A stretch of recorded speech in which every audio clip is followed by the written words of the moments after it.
Aku tahu mungkin kalian kayak ngeliat video ini terus kayak pikir ini bakal bikin video nggak jelas kayak apa lagi ini kan. Nah, tapi listen to me, ini cukup worth it untuk dibahas gitu loh. Jadi kita akan ngebahas mengenai salah satu game indie yang dikerjain cuma dengan oleh tim kecil yang bisa bikin beberapa online store itu mengalami fluktuasi dalam visitor gitu, yang dimana bisa bikin sedikit agak agak down dikit gitu kan. Nah, yang tidak lain tidak bukan kita akan membahas mengenai Hollow Knight, Silksong yang baru aja rilis. Itu kan yang dimana game ini tuh bertahun-tahun jadi bahan meme gitu. Karena apa? Karena ini tuh kayak dianggap kayak semacam, kalau kalian tahu Half-Life itu kan, itu ini bisa dianggap kayak kalau misalkan tiba-tiba Valve nge-upload Half-Life 3 gitu kan. Yang kalau begitu ini tiba-tiba rilis atau muncul gitu ya, tentunya ya udah pasti orang-orang tanpa perlu dimarketingin aneh-aneh juga pasti udah tahu gitu kalau ya gini game bagus gitu, dan ya pasti orang-orang bakal langsung penasaran gitu kan. Dan ini juga game bukan dengan budget ratusan juta kayak Cyberpunk, atau enggak nge-hire aktor Hollywood review buat promosiin. Ini bener-bener game indie aja gitu loh, yang ada beberapa orang inti gitu dalamnya dan gak segede Cyberpunk tentunya. Jadi gini, kalau misalkan buat kalian yang belum tahu itu kan, Hollow Knight Silksong itu resmi rilis di 2025 4 September ya, yang dimana langsung dirilis di PC, Mac, Linux, Switch, dan Switch 2 juga obviously. Dan bener-bener ngebuat beberapa server itu overload karena dengan dengan jumlah player yang cukup besar dan antusiasme yang cukup gede gitu loh. Dan beberapa store nggak bisa mengkeep up dengan itu gitu, karena bayangin aja gitu kan, game indie sekecil ini itu bisa nyaingi beberapa triple A gitu kayak Cyberpunk atau Elden Ring gitu kan, yang dimana ini game dengan studio kecil gitu loh, bukan studio yang gigantic atau gimana gitu loh.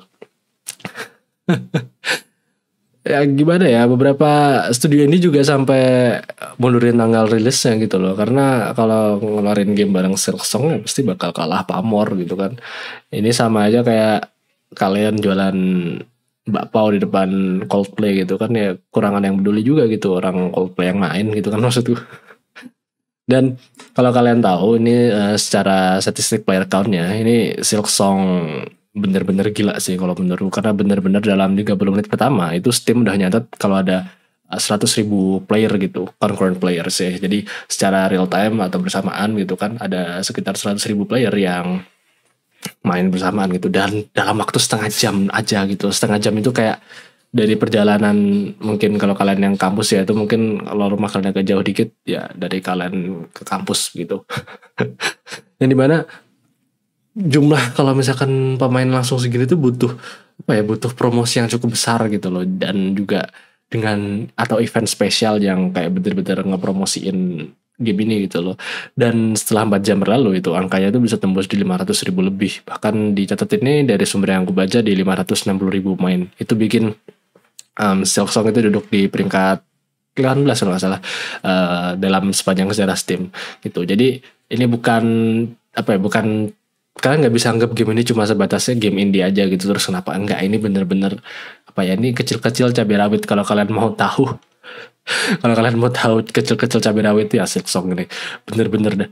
Jadi kalau dihitung-hitung ya dari sumber yang aku baca, dalam 24 jam revenue-nya itu ke dihitung-hitung sekitar 16 juta dolar. 16 juta dolar itu kalau kita hitung sekitar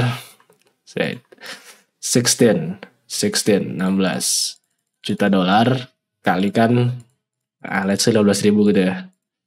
240 something. Ya, dari nolnya banyak banget, malas baca.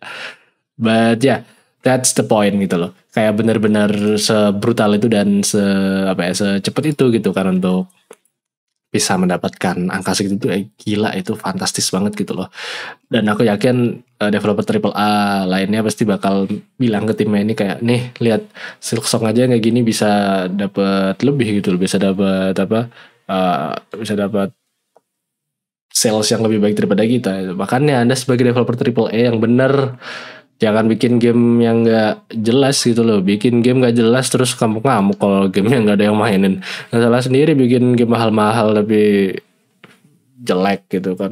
Kalaupun let's say akhirnya kalian bikin game bagus ya, audience bakal mikir lagi gitu loh, kayak apa bener ini game yang ini bener, apakah bagus gitu ataukah sama aja. Dia butuh kepercayaan lagi dong. Sama kayak beberapa film Marvel, ini agak melenceng dikit ya. Beberapa film Marvel kayak kemarin contohnya yang baru tuh apa? Si Fantastic Four sama apa? Fantastic Four sama apa sih kemarin tuh? Kok jadi lupa. Ya Fantastic Four lah. Itu kan bagus ya. Menurutku ya better lah daripada film-film Marvel sebelumnya. Cuma secara sales kalian tahu sendiri tuh jebloknya gimana ya. Karena udah apa ya? Udah banyak hilang kepercayaan sih, dan juga lagi ngepas capek mungkin orang-orang sama film ya. Karena banyak juga film yang keluar gitu. Nah, kalau dari yang sumber aku baca ini ya, balik lagi ke Silksong. Dalam 3 hari pertama, Silksong ini udah nyentuh 5 juta pemain gitu ya. Dari across platform, dari jadi PC sampai ke Xbox sampai ke Switch itu udah 5 juta player. Yang dimana ini tentunya nge-boosting banget untuk exposure-nya gitu. Dari sumber yang aku baca dari Analytics tuh dibilang bahwa di Steam aja itu udah laku sebanyak 3 juta kopi. 3 juta kopi untuk game indie yang secara marketing bener-bener minim. Yang ada marketingnya, cuma nggak semasif kayak Cyberpunk atau game AAA lainnya gitu kan. Itu udah brutal banget bro untuk game indie, apalagi itu udah bener-bener jackpot banget. Itu bener-bener udah apa, hit spot lah, udah bener-bener ya udahlah mau ngapain lagi gitu kalau udah dapat segitu gitu loh, dengan budget yang lebih kecil tentunya daripada game AAA gitu. Dan untuk isinya juga itu kan, Silksong itu bukan cuma sebatas apa ya, bukan sebatas copy paste aja dari Hollow Knight gitu loh. Tapi game ini tuh kalau dari data yang aku baca, karena jujur aku belum beli, karena ya belum ada rencana juga untuk beli, karena ini bukan tipe kayak gameku. Cuma bukan berarti aku gak akan main ke depannya, dan bukan berarti aku nanti gak akan bilang ini gameku atau gimana. Karena balik lagi, kayak dulu aku juga pernah bilang apa sih ini Baldur's Gate bukan game gue, tapi pas aku cobain kayak oh seru juga gitu. Berapa jam itu, berapa 100 jam kalau nggak salah ada dalam beberapa hari. Di sumber aku baca, game ini punya dunia yang lebih luas gitu kan. Sekitar 200 musuh baru juga, kota-kota yang lebih unik, dan 40 boss baru, dan juga mekanik combat yang lebih fluid. Dan tentunya ini sih orang-orang yang suka sih kayak art style. Jujur kalau aku belum main ya kan, tapi kalau dilihat dari secara art style aku suka banget, kayak bener-bener apa ya, gimana sih, kayak unik aja gitu loh, kayak hand drawn gitu stylenya, kayak aku suka aja. Dan juga untuk soundtracknya jujur aku juga suka. Kalau nggak salah dari sumber yang aku baca itu dikerjain oleh Christopher Larkin, yang dimana ini membuat gimana ya, apa ya, musik yang dikompos itu bener-bener bagus gitu loh. Untuk Hollow Knight ini ikonik gitu lah istilahnya. Dan menurutku lebih sinematik aja gitu, dan kayak agak apa, mewah atau gimana gitu bahasanya ya gitulah. Dan ya lagi-lagi ingat kalau game ini dikerjain oleh beberapa orang aja gitu, nggak sebanyak AAA. Makanya kayak beberapa orang yang benar-benar fans berat game AAA marah-marah gitu kan. Kayak aku ngeliatnya kayak ngapain marah-marah gitu. Kalau misalkan game AAA kalian bagus mah ya gak bakalan flop dong. Kalau misalkan bagus ya karena studionya bagus gitu kan ya.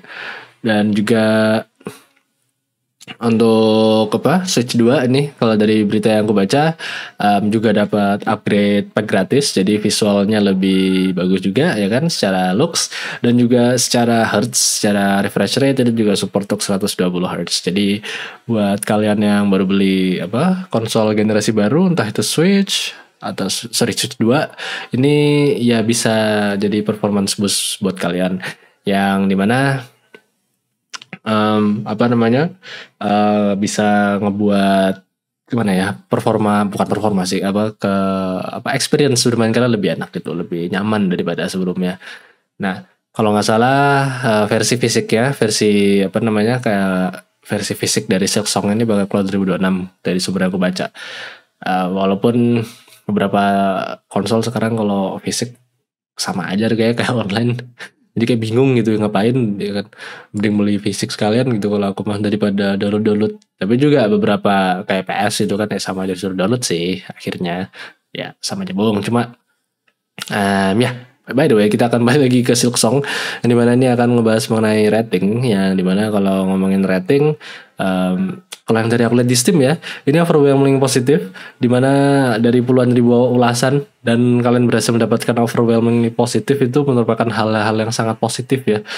Jadi bener-bener ini bagus banget. Tapi kalau di Cina ini ya ada masalah dikit lah. Kalau di Cina ini versi Chinese-nya turun sampai 40% kalau nggak salah karena terjemahannya jelek banget gitu. Ya mungkin karena keterbatasan tim juga. Jadi untuk translate ke bahasa Chinese mungkin mungkin pakai apa kali translate Google Translate atau pakai AI itu atau gimana kurang tahu juga.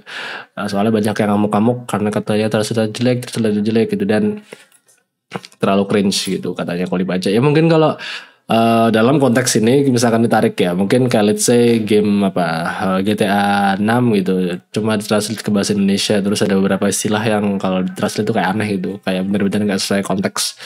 Karena tahu nggak sih kayak beberapa bahasa Inggris kalau ditranslate ke bahasa Indonesia tuh kayak agak aneh banget gitu rasanya, ya kayak gitu maksudnya. Jadi gimana ya, drama kayak gitu tuh gimana ya, balik lagi kalau kalian mau bikin ini game dan let's say amin gitu kan, game kalian tiba-tiba bisa mengguncang satu dunia gitu ya, pastiin kalian ada tim khusus untuk yang ngurusin bahasa tiap negara gitu. Kalau misalkan kayak belum ada rencana untuk kayak istilahnya ngebuat game itu di negara tersebut dengan bahasa negara tersebut, ya mending gak usah dulu deh daripada antar kayak gini gitu kan. Tapi ya tentunya pasti bakal diperbaiki ke depannya begitu.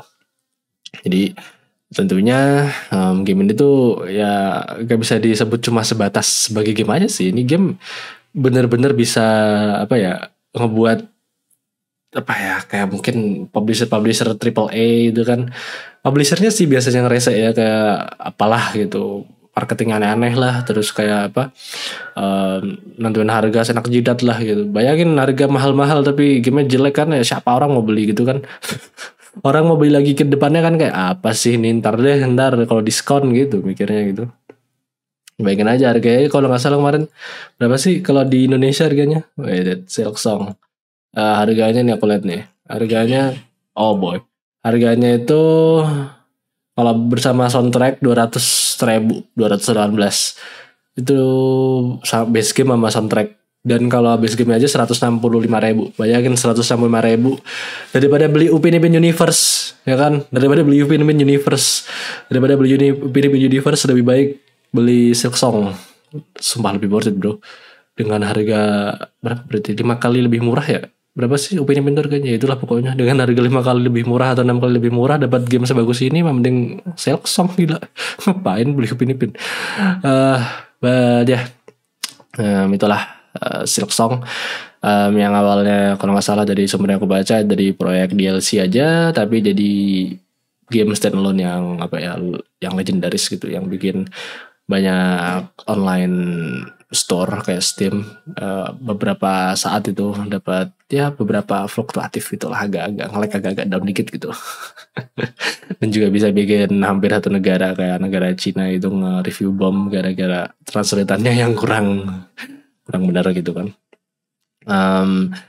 Tapi ya gitu aja. Kalau menurut kalian gimana? Kalau menurutku sih gitu. Dan ya sekian aja video dari aku untuk hari ini. Oke, see ya.